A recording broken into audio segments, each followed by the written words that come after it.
Assalamualaikum teman-teman. Perkenalkan nama saya Dirman, kelas 12 Multimedia 1 di Studio Multinine. Baik teman-teman, kali ini saya kedatangan tamu yang sangat spesial. Assalamualaikum Bapak. Waalaikumsalam warahmatullah.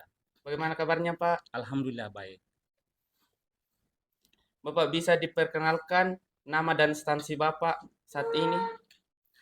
Baik, bismillahirrahmanirrahim. Assalamualaikum warahmatullahi wabarakatuh. Waalaikumsalam warahmatullahi wabarakatuh. Sebelumnya saya mengucapkan terima kasih banyak karena sudah diundang di acara podcast ini. Jadi perkenalkan nama saya Samsul. Saya sebagai pengajar atau guru di SMP Negeri 2 Lembang. Jadi sehari-hari saya mengajar mata pelajaran ilmu pengetahuan alam atau IPA. Jadi saya kira itu perkenalan singkat saya. Iya Pak. Apa visi misi Bapak untuk mewujudkan sekolah yang Bapak tempati saat ini? Oke, kalau kita berbicara masalah visi, berarti kita akan membicarakan seperti apa impian atau yang kita dambakan peserta didik kita ke depan. Jadi SMP Negeri 2 Lembang itu memimpikan peserta didik yang pertama tentunya beriman dan bertakwa, kemudian yang kedua memiliki akhlak yang baik, Iya, Pak. kemudian yang ketiga berprestasi, dan yang keempat itu adalah peduli lingkungan. Nah, keempat poin ini itu dirangkum dalam satu kalimat visi, yaitu terwujudnya peserta didik yang beriman bertakwa, berakhlak mulia, berprestasi, dan peduli lingkungan. Nah, visi tadi ini itu akan terwujud ketika ditopang oleh misi. Nah, misi kami itu yang pertama, eh, meningkatkan keimanan dan ketakwaan kepada Tuhan Yang Maha Esa melalui program kegiatan keagamaan. Itu yang pertama. Kemudian yang kedua, meningkatkan akhlak peserta didik melalui penanaman budi pekerti. Kemudian yang ketiga, eh, meningkatkan prestasi belajar peserta didik baik melalui kegiatan intrakurikuler maupun kegiatan ekstrakurikuler. Kemudian yang terakhir adalah menciptakan kondisi lingkungan yang aman, nyaman, bersih, yang berbasis lingkungan. Saya kira itu visi dan misi kami di SMP Negeri 2 Lembang. Oh iya Pak. Bapak, bagaimana Bapak melihat prospek siswa ketika melanjutkan pendidikan di sekolah menengah kejuruan? Baik, eh, prospek siswa yang melanjutkan studi di sekolah menengah kejuruan.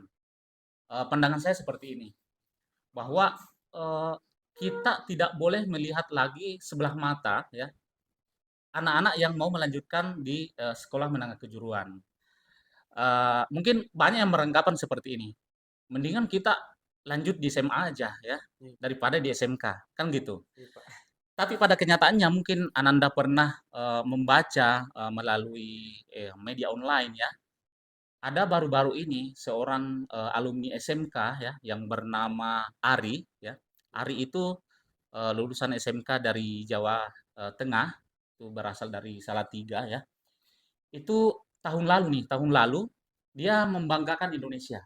Kenapa membanggakan Indonesia? Karena tahun lalu itu pernah menjuarai ya kompetisi desain engineering yang dilaksanakan oleh General Electric atau GE di Amerika Serikat. Nah, yang membanggakan di sini adalah eh, si Ari ini itu mengalahkan hampir kurang lebih 700 kompetitor. 700 kompetitor ya dari 56 negara. Coba bayangkan dari 56 negara. Nah, bangganya lagi di sini ya. Ini si Ari dia mampu mengalahkan yang urutan kedua. Ini kan si Ari urutan pertama. Yang urutan kedua ini adalah seorang PhD. PhD itu kalau kita di sini di Indonesia itu adalah doktor, setara dengan S3. Itu dia mampu mengalahkan dari PhD dari Swedia. Dia bekerja di Swedia Air Force. Luar biasa ini mampu dikalahkan oleh si Ari ini yang hanya lulusan SMK. Kemudian yang kedua, eh, dia juga kalahkan yang urutan ketiga itu adalah seorang lulusan Oxford University. Coba bayangkan. Artinya apa? Seperti yang saya katakan tadi bahwa SMK tidak boleh lagi dipandang sebelah mata. Sesuai dengan slogan SMK, SMK apa? SMK bisa. Ah, SMK bisa luar biasa.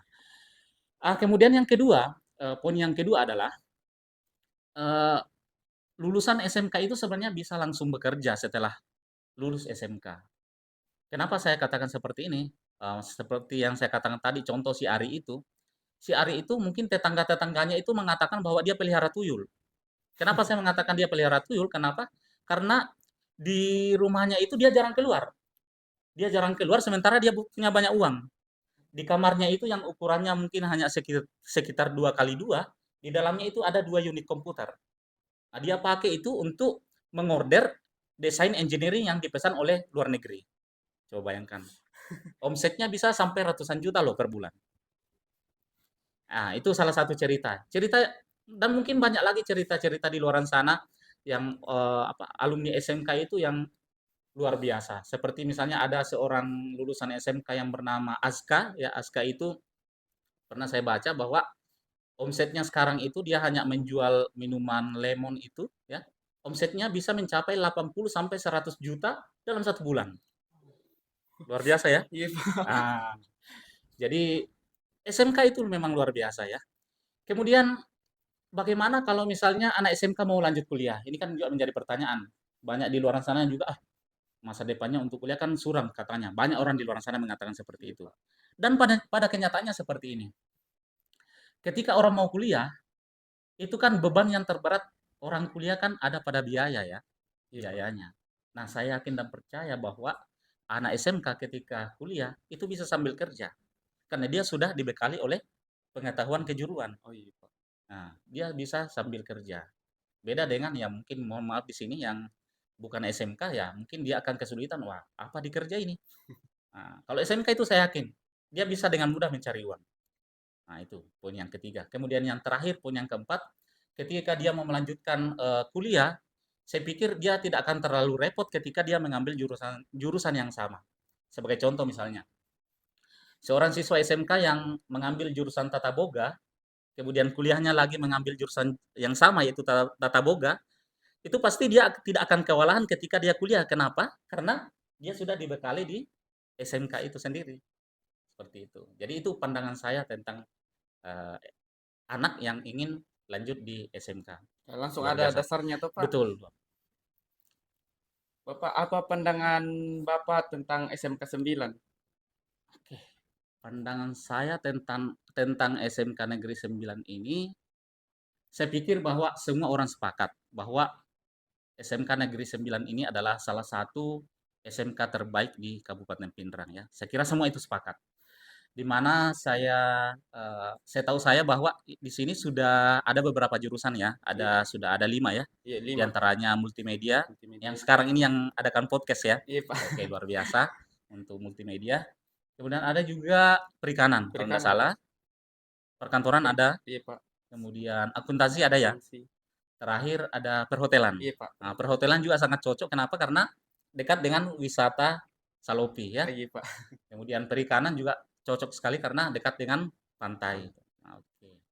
Kemudian yang kedua adalah akses menuju ke SMK 9 Pinrang itu sangat mudah diakses. Kenapa saya mengatakan seperti ini? Karena jarak ke Jalan Poros kan cuma 300 meter ya, 300-an Iya, Pak. meter. Kemudian banyak jalan untuk menuju ke sini. Bisa dari arah barat ke sana, kemudian arah timur, kemudian dari arah utara. Jadi akses jalan menuju ke sini itu sangat mudah diakses. Kemudian yang selanjutnya adalah eh, kegiatan ekstrakurikuler di SMK Negeri 9 Pindrang ini. Saya melihat bahwa kegiatan kegiatan ekstrakurikulernya di sini itu berjalan dengan baik ya, aktif. Saya lihatnya misalnya saya biasanya lewat kalau sore ya. Iya, Pak. Ini kan di luar dari jam pelajaran. Sudah pulang, anak-anak sudah pada pulang, tapi kenyataannya masih banyak anak-anak yang tinggal. Ternyata mereka aktif kegiatan ekstrakurikuler. Misalnya salah satu contoh ada kegiatan Kempo, ya. Kempo ini bagian dari kegiatan ekstrakurikulernya ya. Iya, Pak. Kemudian futsal ya, kemudian eh, voli basket ya.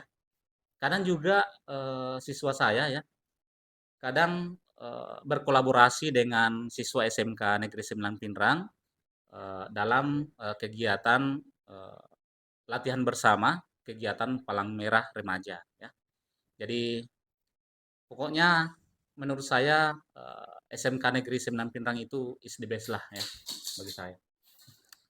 Oke, Bapak, apakah kami bisa dibantu untuk mensosialisasikan SMK Negeri 9 Pindrang di sekolah Bapak? sangat-sangat bisa ya, sangat bisa. Pokoknya begini, kami SMP Negeri 2 Lembang itu memberikan ruang ke SMK Negeri 9 Pinrang ya. Siapa tahu mau ke sekolah jalan-jalan untuk mengenalkan bagaimana SMK Negeri 9 Pinrang itu ya. Khususnya ke anak didik kami yang sekarang itu sudah kelas 3 ya. Siapa tahu ya, siapa tahu dengan berkunjungnya ke sana itu banyak anak didik kami yang berminat melanjutkan pendidikan di SMK Negeri 9 Pinrang ini. Oke, kemudian yang kedua, mungkin kami juga bisa membantu dalam hal misalnya kami share web sekolah, websitenya supaya anak didik kami melihat mungkin yang awalnya ragu-ragu ya masuk di sini, kemudian setelah melihat website sekolah, profilnya SMK Negeri 9 Pinrang seperti apa, dia bulat tekadnya untuk melanjutkan pendidikan di SMK Negeri 9 Pinrang ini. Saya kira itu ya. Terima kasih Pak untuk meluangkan waktunya. Oke, sama-sama. Sekian dari kami, saya Dirman dan juga Pak. Samsul. Wassalamualaikum warahmatullahi wabarakatuh. Waalaikumsalam warahmatullahi wabarakatuh.